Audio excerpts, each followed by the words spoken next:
আজকে ২৩তম রোজায় ইফতারের আয়োজনে ছিল মিষ্টি দই। দই চিড়া খাওয়ার জন্য মিষ্টি দই এনেছিলাম। তেহারি, মটরশুঁটি দিয়ে তেহারি রান্না করা হয়েছিল।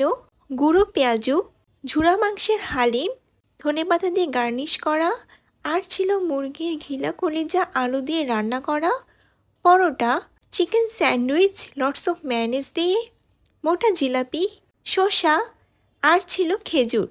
আর আমি আমার প্লেটারে সাজিয়ে নিয়েছিলাম মুরগির ঘিলা কলিজা আর একটু আলু।